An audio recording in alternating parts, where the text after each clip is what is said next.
Good afternoon, everyone. Happy Monday. Good to see all of you here. I want to start with a preview of President Trump's very busy schedule for the week. Later this afternoon, the president will be making a major announcement focused on the childhood autism epidemic, alongside his top health advisors who are working to make America healthy again. This will be a powerful display of how the entire Trump administration is committed to addressing root causes of chronic conditions and diseases, embracing full transparency in government, and championing gold standard science. Tonight, the president will depart to New York City ahead of the 80th session of the United Nations General Assembly. He will be joined in New York City by the First Lady. Tomorrow morning, President Trump will deliver a major speech touting the renewal of American strength around the world, his historic accomplishments in just 8 months, including the ending of 7 global wars and conflicts. The president will also touch upon how globalist institutions have significantly decayed the world order, and he will articulate his straightforward and constructive vision for the world. The president will also be hosting bilateral meetings with the UN Secretary General and the leaders of Ukraine, Argentina, and the European Union. The president will also later in the day hold a multilateral meeting with Qatar, the Kingdom of Saudi Arabia, Indonesia, Turkey, Pakistan, Egypt, the UAE, and Jordan. After these important meetings, the president will attend a reception tomorrow night with more than 100 world leaders before returning to Washington, D.C. On Thursday here at the White House, President Trump will welcome President Erdogan of Turkey for a bilateral meeting. And on Friday, the president will travel to Long Island for the Ryder Cup golf match between the United States and Europe. This event is one of the greatest sporting events in the world, and it would not be taking place this year without President Trump's help. President Trump signed an executive order last week preventing a strike that would have crippled the New York City area ahead of the tournament, and at the request of the 5 labor unions who all represent workers on the Long Island Railroad. One of the greatest golfers in the world, Bryson DeChambeau, praised the president's critical intervention, saying, quote, "When the possibility of a strike threatened to disrupt transportation and attendance, President Trump stepped up and took the action needed to protect this world-class competition." Thanks to President Trump's decisive leadership, the Ryder Cup experience will be everything fans and the golf community deserve. Again, that's a quote from the great golfer Bryson DeChambeau. Now let's all hope the American Ryder Cup team can take home the trophy. In other news, positive economic data continues to pour in.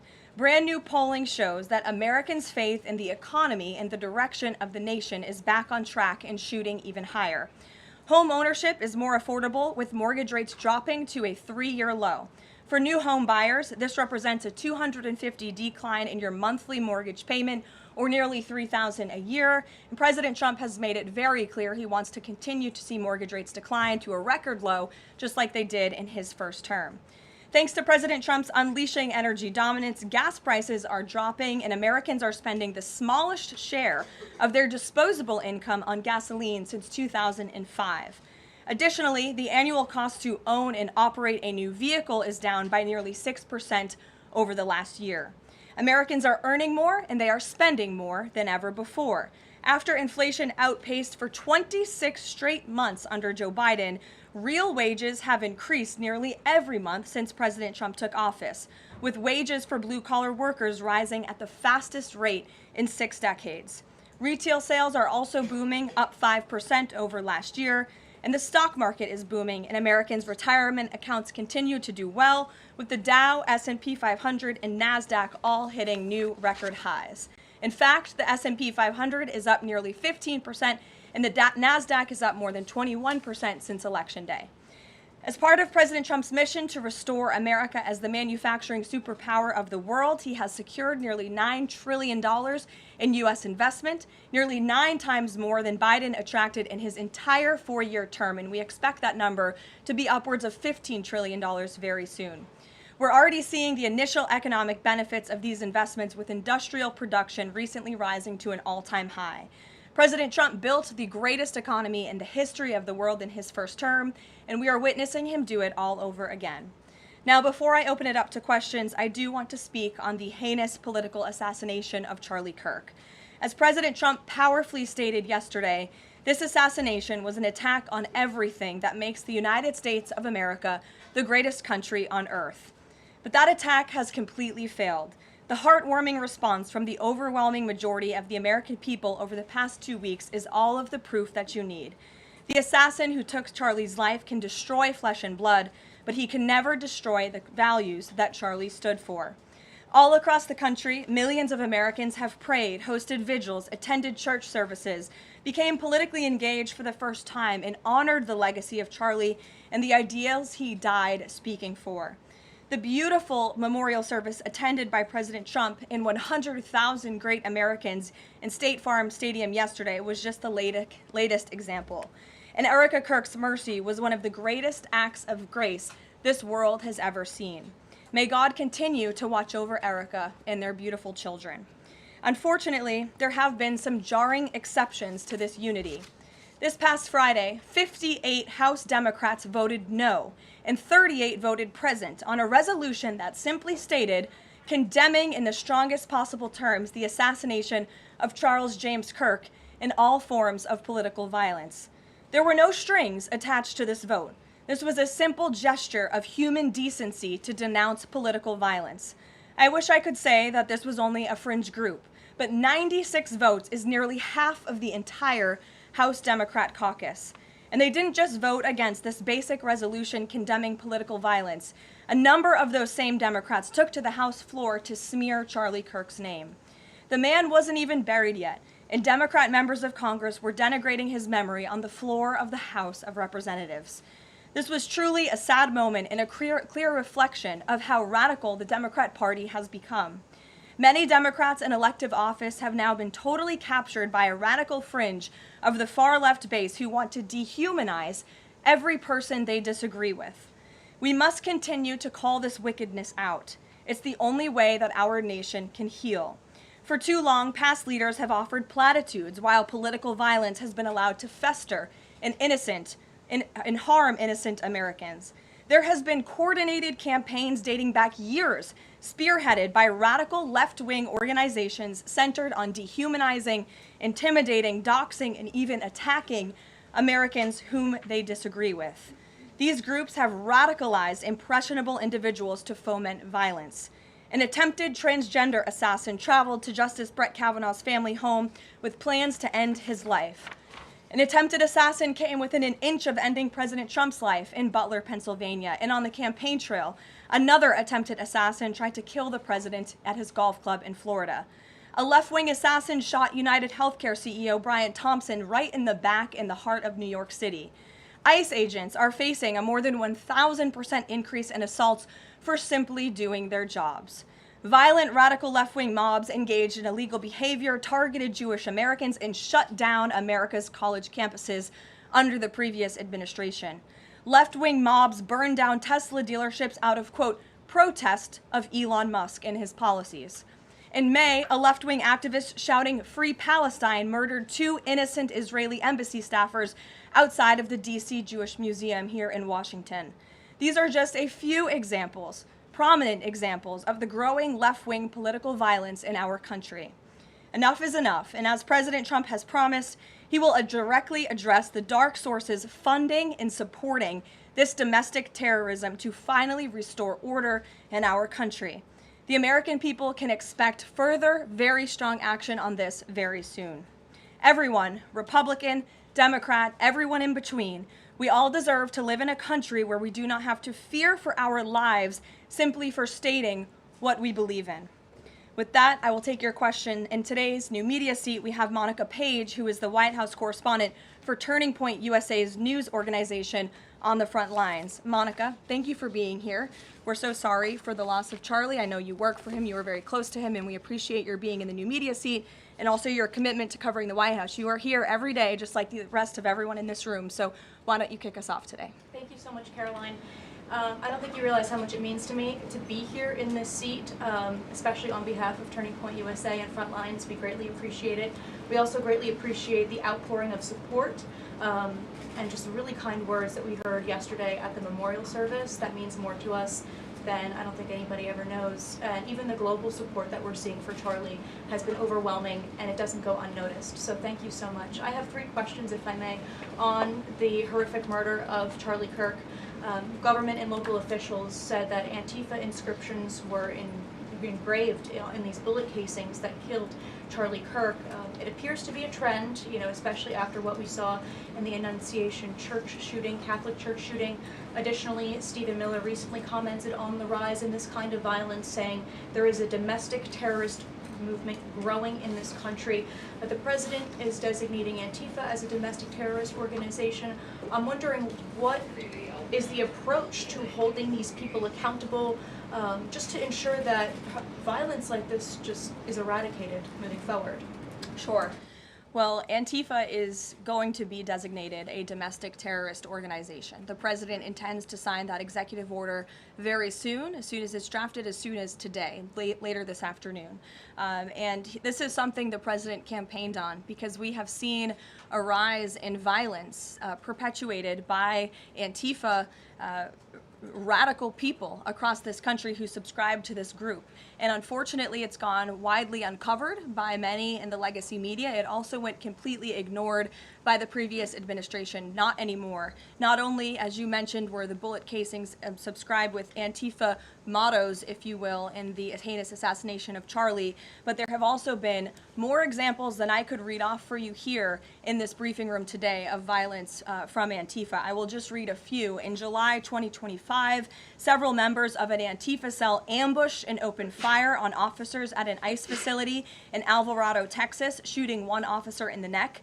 Also in July 2025, 3 Antifa members were charged with assaulting a police officer during a violent riot outside an ICE facility in Portland, which for weeks prior had been under siege from the local Antifa terror cell.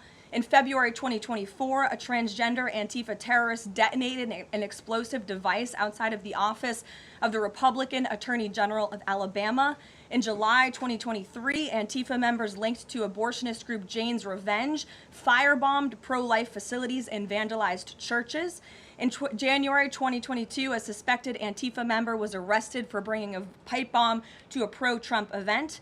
In January 2021, an Antifa supporter threatened to shoot police officers and Trump supporters outside of the Florida State Capitol building. Again, I could continue to list many more examples for those in the room who don't believe this is a serious threat to American safety and our national security, but this administration knows that it is. That's why the president will be signing this order. And we will also be, most importantly, looking at who is funding Antifa and who is funding these other violent left-wing groups that we've seen perpetuate so much crime and mayhem across our country. Thank you. And Charlie Kirk died exercising his First Amendment right, willingly debating, conversing with everybody and anybody.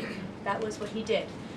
So what message does this White House have now to all Americans who feel like they are too afraid to express their beliefs, their values, their morals in the wake of such horrific violence? I think the president has answered this, and I will leave it to his response, Monica, where he so beautifully said, we have to keep fighting. We have to keep speaking up. We have to keep speaking our mind.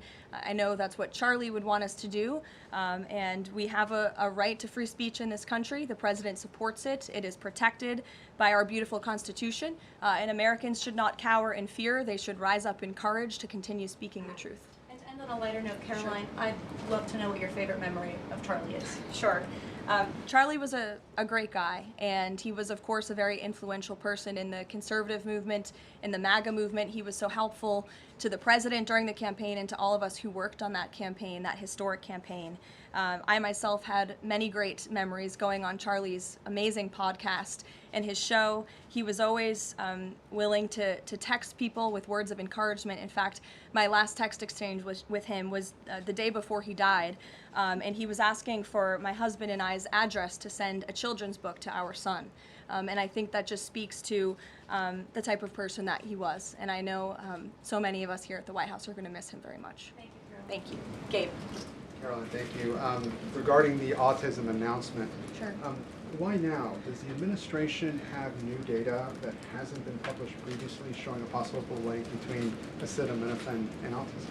I know there's been many reports about what this announcement at 4 o'clock will be, Gabe. The president is very excited about this, so I don't want to scoop the president of the United States and our Secretary of Health and Human Services, but what I can assure you is that Robert F. Kennedy and the incredible health team that this president has put together are really viewing things in a much different lens. And they are paying attention to studies and the gold standard of science and research that many in this city for far too long have turned a blind eye to. So I think Americans are going to be enlightened and proud of what they hear later this afternoon, but I won't get ahead of the president on exactly what that announcement entails. On a different topic, going back to the president's social media post from over the weekend, regarding the DOJ and his seeming frustration that they hadn't taken action quickly enough. I want to point to something that the president said during his inaugural address. Never again will the immense power of the state be weaponized to persecute political opponents. We will not allow that to happen. Is the president going back on his promise? No. In fact, the president is fulfilling his promise to restore a Department of Justice that demands accountability. And it is not weaponizing the Department of Justice to demand accountability for those who weaponized the Department of Justice. And nobody knows what that looks like more than President Trump.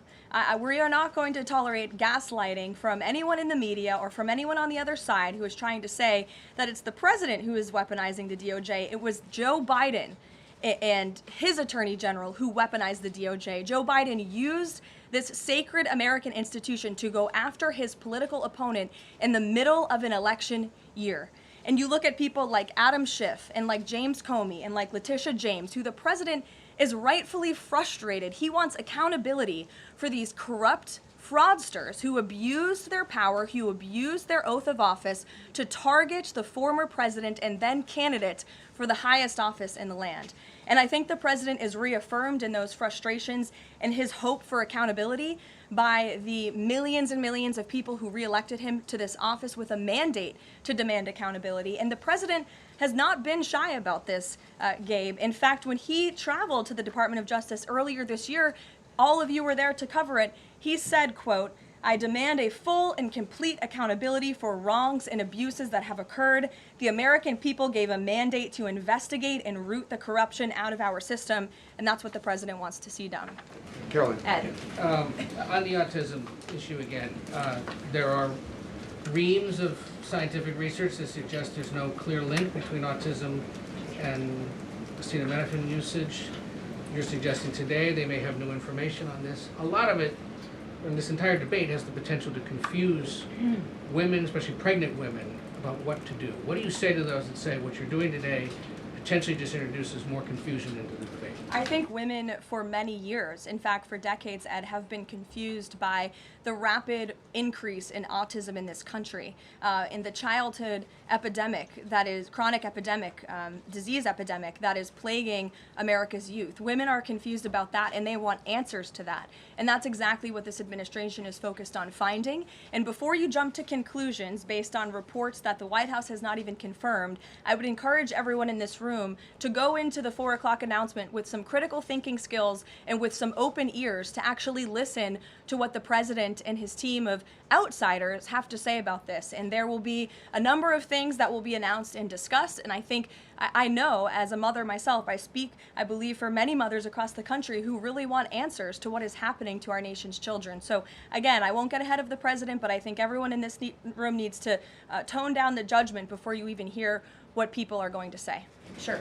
Thanks, Caroline. So too on the Holman investigation, I mean, can you just speak to, did the president ask the Justice Department to close the case, and does Holman No. have to return the $50,000? Well, Mr. Holman never took the $50,000 that you're referring to, so you should get your facts straight, number one.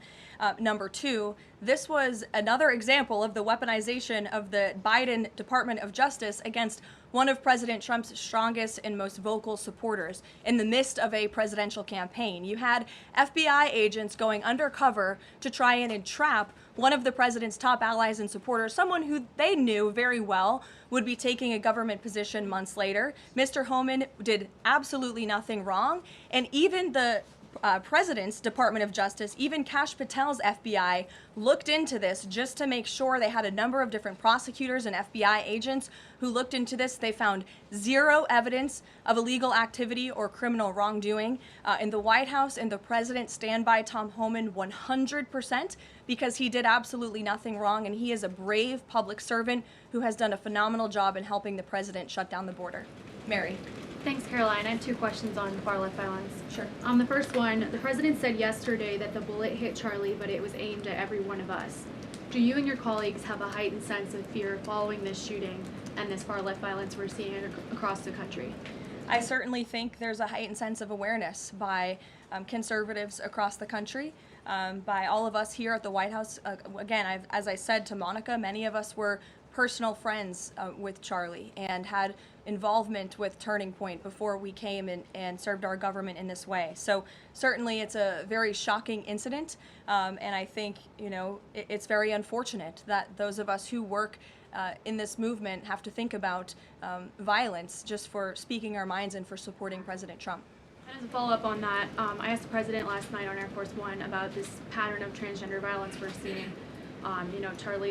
Charlie's killer lived with his boyfriend who identifies as transgender, and then we had the Annunciation shooting, the Covenant shooting, all of these incidents. The president said that we're looking into transgender violence. Does that mean the FBI is looking into it? And can you give any more clarity on how the administration is viewing this uptake in specifically transgender violence? It's definitely something worth looking into, and I think anyone who denies that at this point is being willfully ignorant. And the administration is taking it seriously, all causes of violence, and why these people would be driven to such evil and such hatred. And there's probably many answers to that question, but the administration is really focused on all of them. For individual investigations and cases, of course, the FBI and the Department of Justice are leading those. But as for this overall violence and domestic terrorism that we're seeing, the White House and the president's policy team will be leading the charge, and that really begins with designating Antifa as a domestic terrorist organization. And I can assure you there will be additional actions to come. Sure, in the pink. Thanks, Caroline. Liz Landers with PBS NewsHour. I just wanted to follow up quickly on something that the president had said yesterday. So we heard from Erica Kirk. She said she forgives the man who shot and killed her husband. And then right after that, we heard from the president who said, I hate my opponent and I don't want the best for them. How does that square with bringing down the temperature of political violence in this country? And then, if I could, I had a follow-up on Venezuela, too. Look, the president is authentically himself. I think that's why millions of Americans across the country love him and support him, including Erica Kirk, who you saw so beautifully was on stage with the president in an unthinkable moment, in the midst of an unthinkable tragedy, and was leaning on the president for support during that time. And he was there to give it to her, as well as the vice president and many other top-ranking cabinet officials. Kayla. Thanks, Caroline. On TikTok, the deal. How much is the deal? And if you can't give an exact number to how much the deal is, when can we expect to learn how much the deal is being valued at? And then separately, who are the members involved in the deal? Like, can you share any more details there? So I don't have a specific number for you, nor am I going to confirm the specific individuals and entities in the deal, Kayla, but I do have several details I'm happy to run through for all of you, and the president will be signing the deal, the official deal, later this week at some point.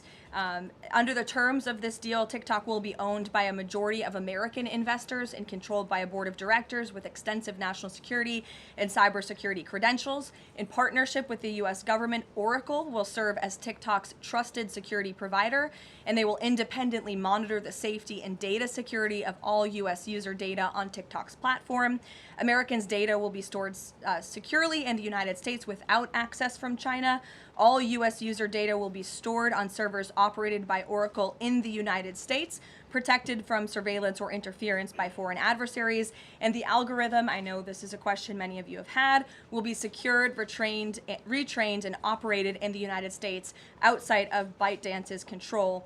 And TikTok will remain globally interoperable, meaning TikTok users in the US will be able to see videos posted by users in other countries and vice versa. While I don't have a number on the specific deal, we do expect that thanks to the president's leadership and the securement of this historic deal, businesses using TikTok will generate as much as $178 billion in economic activity within the US over the next 4 years. So this is great news, not just for the millions of American youth who use TikTok. Their data will be safe and secure with this new deal. They'll continue to use this very fun app.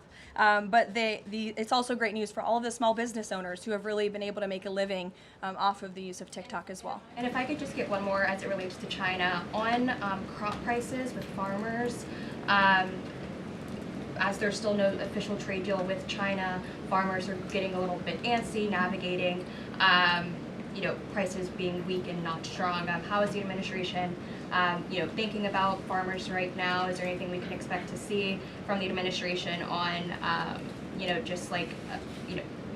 sort of bailing farmers out should prices continue to not work in their favor? Well, the administration is completely understands the anxiety of farmers. We're very much aware of this issue. It has been a part of our discussions, the trade team's discussions with their Chinese counterparts. As for any specific actions, I don't have any news on that for you today, but I can fully assure you the entire National Economic Council in this building, as well as our Secretary of Agriculture, Brooke Rollins, have been talking with the trade team about this. There's been many meetings on this, and they are on the ball, but I don't have anything specific for you today. Sure, Selena. Thanks, Caroline. But the case against Letitia James was extensively investigated for 5 months, and President Trump's handpicked Attorney General Eric Siebert could not find any evidence that he committed a crime. So is the president saying here it doesn't matter if there's a crime, he just wants his political enemies to be charged? Well, let me just walk you through Letitia James. Letitia James completely abused her oath of office. Letitia James was actively and openly engaged in lawfare. You talk about weaponizing the Department of Justice. What was Letitia James's campaign slogan? It was prosecute Donald Trump. She was saying she was going to prosecute Donald Trump before she even knew if Donald Trump committed a crime, which of course we did not.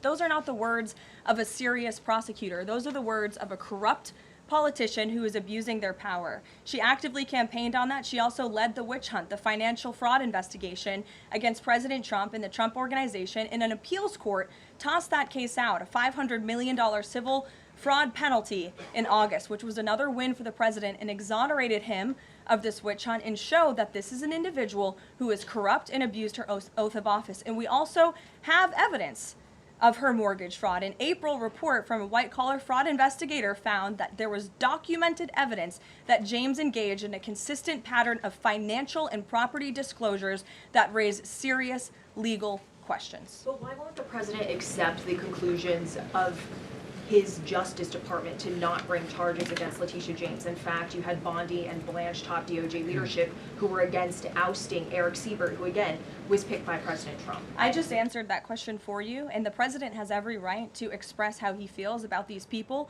who literally campaigned on trying to put him in jail, who literally tried to ruin his life and ruin his businesses, and he wants to see accountability for those who abuse their office and abuse their power. And Letitia James absolutely did that, whether you want to admit it or not. Is that not Jeff. retribution, though? Jeff, it's accountability. Thanks, Jeff. Caroline. 2 foreign policy questions. President Putin has offered President Trump a 1-year extension of the most recent treaty limiting nuclear weapons. Does the White House have a reaction to that? Does the president want to accept that offer?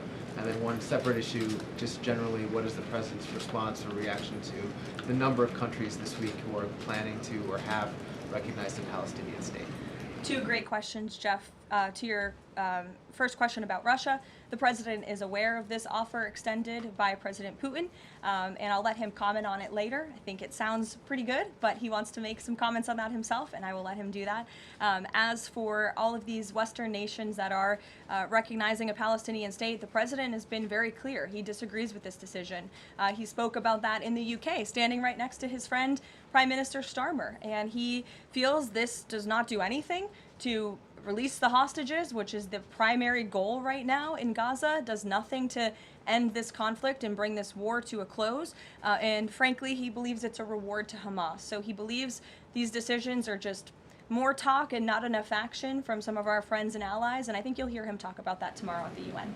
Kristen. Thanks, Karoline. Just going back to this Letitia James story, what does President Trump plan to do if the Attorney General, Pam Bondi, tells him that there is not enough evidence to bring his political opponents' cases or to charge those cases? That's a hypothetical question, Kristen. That hasn't happened at this point.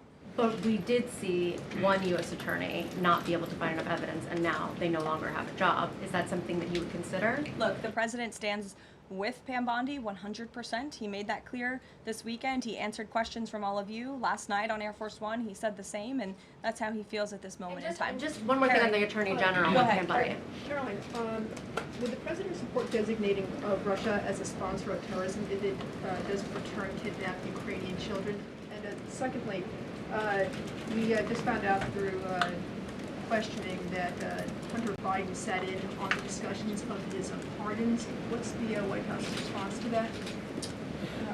Unfortunately, I think it's unsurprising, and it's also very telling that one of the only pardons Joe Biden signed on his way out the door was the pardon of his son. Everything else was signed with an auto pen, but that one was clearly his own signature. To your first question about Russia, I have no news to share with you on that. Sure, in the yellow. According to media reports, Maduro has sent a letter to President Trump, but President Trump avoided saying whether he has read it. Did he receive it? We have seen this letter. Frankly, I think there were a lot of lies that were repeated by Maduro in that letter, and the administration's position on Venezuela has not changed. We view the Maduro regime as illegitimate, and the president has clearly shown that he's willing to use any and all means necessary to stop the illegal trafficking of deadly drugs from the Venezuelan regime into the United States of America. Context of the letter? Gilbertson, go ahead. The admin. You and then go ahead. Sure. Thank you, Caroline. Whitline with Borderhawk News. The admin has openly discussed taking legal action against officials in sanctuary jurisdictions. Just this last weekend, we saw Mayor of Evanston, Daniel Bliss, rioting and protesting outside of an ICE facility near Chicago. Are there plans to start arresting sanctuary mayors or governors going forwards? Unless they commit a crime, I don't see them being arrested. But if they are violating federal law, if they are violating state law, then of course they should be arrested by state and local law enforcement. If they're violating federal law, then they can expect the consequences of that behavior. Nick. Thank you, Caroline. Would the president like to see Congress pass a national holiday honoring Charlie Kirk annually? That's an interesting question. I'm sure he wouldn't oppose such a thing. But you can pose that to him yourself next time you get the chance. Sure thing. And to follow up too, I know the president is honoring Charlie with the Presidential Medal of Freedom. Is there anything else that we don't know of in the works to honor Charlie? Not at this time, but we do look forward to that Medal of Freedom ceremony very soon. Daniel. Thanks, Caroline. This past Friday, Adam Schiff, Tim Kaine, they introduced a resolution on Capitol Hill aimed at stopping the successful kinetic strikes against narco-terrorists in the Caribbean Sea. What does a move like this, what type of message does it send to families, specifically families who have suffered at the hands of deadly narco drugs like these? I definitely think it sends the wrong message. We wish that Democrats would get on board with a very simple idea of ending drug trafficking and securing our homeland. And I saw a report this morning that the Dominican Republic actually helped us seize a boat that was on its way from Venezuela to the United States of America with lots of deadly drugs on board. And so if you actually hear from Caribbean nations in the region, they are thankful and grateful for the administration's efforts, and they're working alongside us to end this plague of drug trafficking through their seas. Sure, Karen. Over the weekend, Democratic leaders Chuck Schumer and Hakeem Jeffries sent a letter to the White House asking for a meeting with the president to talk about government funding. Has the White House responded to that letter, and will the president sit down with them to talk about this, given that deadline is now 8 days away? Discussions are ongoing with both Republican and Democratic members of Capitol Hill. I don't have any meetings or any scheduling updates for you today, but what I will share is that what this White House wants and what Republicans want. We want a clean funding extension to keep the government open. That's all we're advocating for, a simple, clean budget extension, a straightforward, responsible solution to keep the government open to November 21st and allow the full year appropriations process to move forward. And I will add, this is the same budget that the Democrats approved 6 months ago, just adjusted for inflation. And unfortunately, all of a sudden now, They want to shut down the government. And if the government is shut down, it's only going to, it will be the fault of the Democrats, and it will only hurt the most vulnerable in our country, our seniors, our veterans, our military families, and increasing security for members of Congress, which is something this White House and the administration supports. And if you look back at the statements made by Chuck Schumer and Hakeem Jeffries in the past, they too have advocated against a shutdown and for keeping the government open. Democrat Chuck Schumer himself said a shutdown would mean chaos and pain and needless heartache for the American people. He said once, avoiding a shutdown is very good news for the country, for our veterans, for parents and children, for farmers, and for small businesses. Hakeem Jeffries also said it's about the harm. Families will be hurt if there is a government shutdown. Farmers will be hurt. Holiday travel will be impacted. Democrats clearly know what the right thing to do is here. It's to join with Republicans to pass this clean funding extension. That's what the White House and the president wants. And with that, we will see you all at 4 o'clock for this big announcement later on. Thanks, guys.